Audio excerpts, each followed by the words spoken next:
certeza. É um momento. Foi um dos piores momentos da minha carreira. On sait que vous êtes un génie du ballon. Vous parleriez d'un don de Dieu? Acho que é um dom que Deus me deu para jogar futebol. E óbvio que eu tive que fazer algumas escolhas para isso, os meus sonhos. Tout commence par une simple vérité. Tu ne deviendras pas professionnel, pas à ton rythme actuel. Car en 2025, le football est différent. Comme l'aurait dit Nietzsche, la volonté de puissance n'est rien sans discipline et méthode. La plupart des joueurs ne font rien de concret. Ils disent vouloir réussir, mais quand vient le moment de vraiment travailler, ils disparaissent. Et le pire, c'est que la plupart ne se rendent même pas compte. L'écart entre ceux qui réussissent et ceux qui échouent n'a jamais été aussi grand. Si tu t'entraînes encore comme un joueur moyen, pourquoi t'attendre à réussir? Les joueurs qui percent agissent différemment. Et à la fin de cette vidéo, tu sauras exactement ce qui les distingue de toi. Tu comprendras donc pourquoi 99% des joueurs échouent et comment la philosophie peut t'aider à faire partie des 1% qui réussissent. Au fil des années, nous avons vu émerger différents types de footballeurs qui ont atteint le niveau de professionnel, beaucoup étant très jeunes. Qu'est-ce que les jeunes footballeurs possèdent leur permettant de signer un contrat professionnel? Examinons d'abord le footballeur moyen. Il se réveille à midi, fait des filets TikTok, regarde des highlights, il like probablement une édite sur son rêve de devenir pro. Une heure passe, puis deux, finalement, il se souvient qu'il était censé s'entraîner aujourd'hui. Mais le lit est trop confortable et il peut toujours le faire plus tard. Ce joueur est l'exemple parfait de ce qu'Aristote appelait akrasia, la faiblesse de la volonté qui empêche l'action vertueuse. Il se lève enfin, prend son ballon et se dirige vers les terrains de sa ville. Il fait quelques jongles, fait quelques passes molles contre un mur, tire quelques fois au hasard vers un but vide, vérifie à nouveau son téléphone et hop, l'entraînement est terminé. Dans son esprit, il s'est convaincu qu'il a fourni un effort. Et ça, c'est ce qu'on appelle le footballeur moyen. Il perd du temps, s'entraîne sans structure, trouve des excuses, puis se demande pourquoi rien ne change. Puis, il y a les joueurs qui réussissent vraiment, les 1%. La nouvelle génération qui ne se soumet pas à une vie de facilité, qui se lèvent tôt, non parce qu'ils le doivent, mais parce qu'ils le veulent. Et la première chose qu'ils font, prendre soin de leur corps. Une alimentation appropriée, une récupération adéquate, pas de mouvements inutiles, pas de temps perdu. Ces joueurs savent contrôler ce sur quoi ils peuvent agir et acceptent ce qu'ils ne peuvent pas changer. Quand ils foulent le terrain, c'est avec un objectif précis. Ils ont planifié leur séance d'entraînement pour maximiser leur productivité et leur progression. Chaque exercice, chaque répétition est exécutée avec une intensité de match. Ils ne s'entraînent pas jusqu'à la fatigue, mais jusqu'à ce qu'ils se soient améliorés. Quand ils ne jouent pas, ils observent, analysent et apprennent. Le football n'est pas quelque chose qu'ils intègrent quand ils ont du temps. C'est leur temps, c'est leur vie.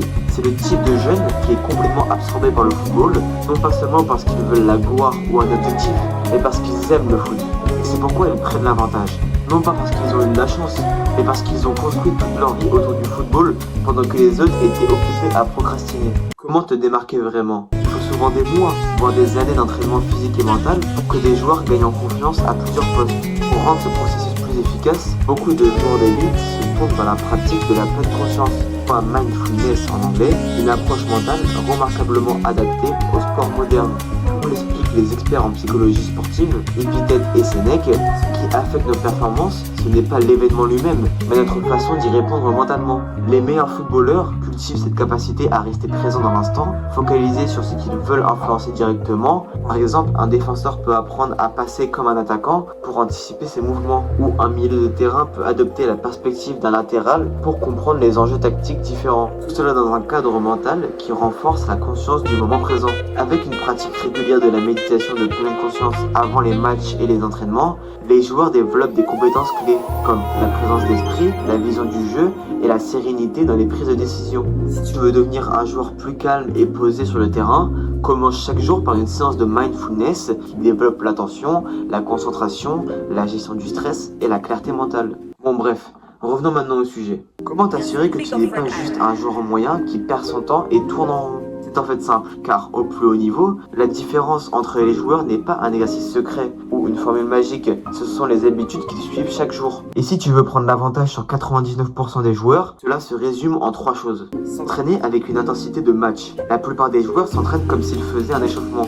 Ils font des mouvements mécaniques, trottinent autour du terrain, font des touches nonchalantes, tirent sans vraie pression, puis s'étonnent de leurs difficultés en match. Mais les meilleurs joueurs s'entraînent avec la même intensité qu'en match. Chaque passe est précise, chaque tir est puissant, chaque exercice doit être effectué avec la vitesse du match. Ils rendent l'entraînement plus difficile que le match lui-même, afin que tout paraisse plus simple le jour J. Si tu ne t'entraînes pas à pleine intensité, ne sois pas surpris de ne pas suivre le rythme en situation réelle. Étudier le jeu comme une obsession. La plupart des joueurs pensent que progresser ne concerne que l'entraînement, mais le football est un jeu mental autant que physique. Les joueurs les plus intelligents sont ceux qui dominent vraiment. Ils étudient constamment, ils regardent les matchs différemment, ils n'apprécient pas seulement le spectacle, ils analysent, ils observent comment les meilleurs joueurs se déplacent sans ballon, comment ils créent des espaces, comment ils se positionnent avant même de recevoir une passe. Car le QI au football est le vrai facteur de séparation.